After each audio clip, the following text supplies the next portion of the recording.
तो नमस्ते किसान साथियों, स्वागत है आप सभी का हमारे अपने Patil biotech Hindi YouTube channel पे। किसान साथियों, आपकी वजह से हमने खास करके हिंदी यूट्यूब चैनल हमारा इधर स्टार्ट किया है। तो अभी तक चैनल को सब्सक्राइब नहीं किया है तो सबसे पहले चैनल को सब्सक्राइब कीजिए। किसान साथियों, आप देख सकते हैं मैं आया हूँ आज प्याज के खेत में। आप सभी लोग, बहुत सारे किसान भाई हमें एक क्वेश्चन पूछा करते हैं कि सर प्याज के खेत में बेसल खाद है वो कौन सा डाले। किसान साथियों, इस वीडियो के माध्यम से मैं आपको बताना चाहता हूँ कि प्याज में कौन सा खाद प्रबंधन आपको करना बहुत ही जरूरी है, जिससे आप प्रति एकड़ लगभग 25 से लेकर 30 टन जो भी प्याज है उसका उत्पाद उधर ले सकते। तो किसान साथियों, जब भी आप प्याज की बुआई करते हो, बुआई करने से पहले ही आप जो बेसल खाद का व्यवस्थापन है वो कर सकते हैं। या किसान भाइयों, बुआई करने के बाद 5-10 दिनों में जब आप पहला पानी देते हो प्याज को, उसी समय आपको जो बेसल खाद का प्रबंधन है वो आपको करना बहुत ही जरूरी बन जाता है। तो वीडियो को स्टार्ट करते हुए बेसल खाद में आप कौन से फर्टिलाइज़र का इस्तेमाल कर सकते हैं वो मैं आपको बताता हूँ। सबसे पहले किसान साथियों, आप 10-26-26 यह खाद का इस्तेमाल कर सकते हैं। प्रति एकड़ को आपको 100 किलो जो 10-26-26 खाद है इसका इस्तेमाल करना है। इसी के साथ किसान साथियों, पाटिल बायोटेक कंपनी का रिलीजर नाम से एक दवा आती है जिसमें 90% WDG फॉर्म में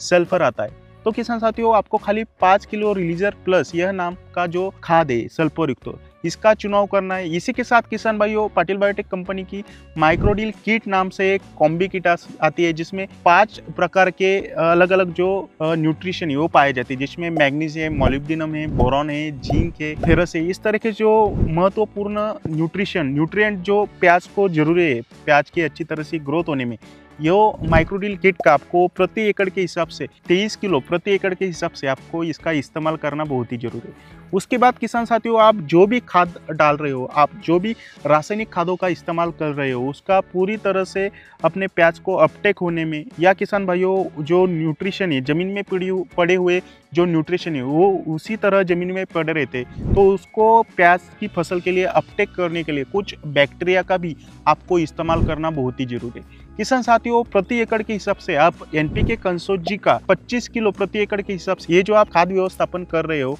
उसी खाद में मिलाकर ये जो पूरा बेसल डोज है आपको क्या डालना है, स्क्रीन पे मैंने स्लाइड भी आपको दिया है। अगर मेरी बात आपको कुछ समझ में नहीं आई होगी तो आप स्लाइड का स्क्रीनशॉट भी निकाल सकते हो।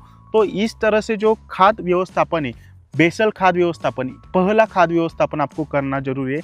इसके बाद किसान साथियों, जब आपका प्याज नर्सरी से निकाल कर लगाने के बाद 1 महीने का हो जाता है तो उस समय आपको MOP पोटैश का इस्तेमाल करना है। लगभग 25 से लेकर 30 किलो आप MOP पोटैश का इस्तेमाल करें। इसी के साथ किसान भाइयों, आप सिंगल सुपर फॉस्फेट का भी इस्तेमाल कर सकते हैं। लगभग 50 किलो आप सिंगल सुपर फॉस्फेट का इस्तेमाल करें। और इसी के साथ भी आपको जो रिलीजर प्लस 90% WDG फॉर्म में जो सल्फर आता है उसका आपको 5 किलो इस्तेमाल करना है।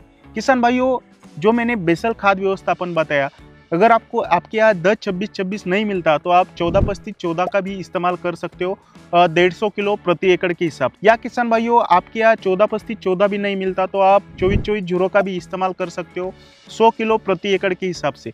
जो बेसल खाद में एक तो मैंने 10-26-26 बताया, या किसान भाइयों 14-35-14 बताया, या किसान भाइयों 24-24-0 बताया, इन तीनों खादों में से कौन सा भी एक खाद का आपको इस्तेमाल करना बहुत ही जरूरी है। यदि किसान भाइयों जो दूसरा डोज है, मतलब बुआई करने के 1 महीने के बाद आपके यहाँ MOP पोटैश नहीं मिलता है तो आप 75 किलो 10-26-26 यह खाद का भी इस्तेमाल दूसरा डोज डालते समय कर सकते हो। तो किसान साथियों, इस तरह से आपका जो क्वेश्चन है उसका आंसर सटीक तरह से आपको मिला होगा कि प्याज में आपको कौन सा खाद डालना बहुत ही जरूरी है। यदि किसान भाइयों आपको हमारा यह वीडियो पसंद आई होगी तो चैनल को सब्सक्राइब कीजिए और ज़्यादा से ज़्यादा प्याज उत्पादक किसान भाइयों तक यह वीडियो शेयर करना मत भूलिए।